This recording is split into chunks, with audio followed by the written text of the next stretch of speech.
Google has reportedly killed the backbone of its controversial project to create a censored search engine for the Communist Party of China. The announcement comes after human rights groups and employees rose up in opposition to the project. RT correspondent Brigida Santos joins us now with the details. Brigida, first the obvious. Tell us about this secret search engine. What's it called, and what kind of information did it aim to censor? This secret search engine, known as Project Dragonfly, is a mobile application built to be used on China's most popular operating system, which is Android. Now, if it had launched, the project would have impacted a vast majority of the country's internet users, whose main source of connectivity is through a mobile device. According to leaked documents, the search engine relied on a data analysis system to log common words and websites that the Chinese government could then blacklist from search queries. This means Chinese citizens wouldn't have been able to use the search engine to look up words like human rights, find information about historical events, including the Tiananmen Square massacre, access accurate data about air quality, and so on. Isn't it remarkable that Google was even at the table talking to them about this? I mean, let's be honest. Google knew exactly where it was going to go. Google knew exactly how it would be used.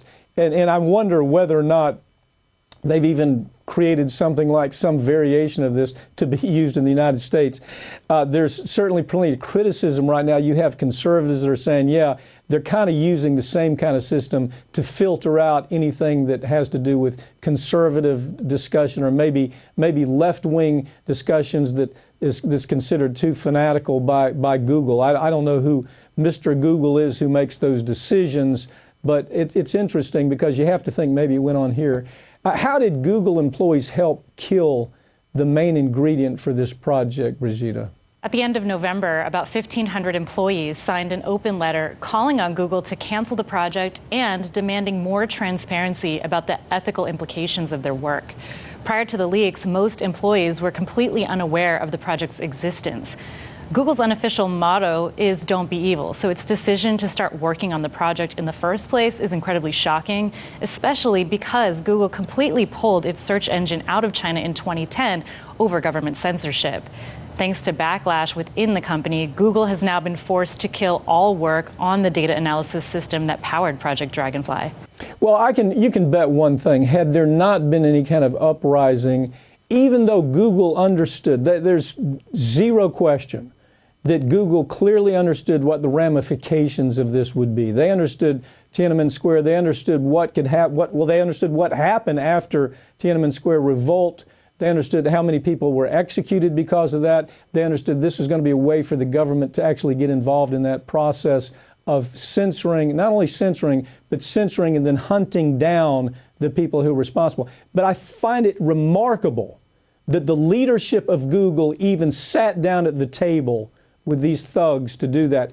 Look, Google's CEO faced questions about the project. What were the key takeaways when he had to face those questions? Last week, CEO Sundar Pichai told Congress he had no plans to launch a search engine for China, quote, right now.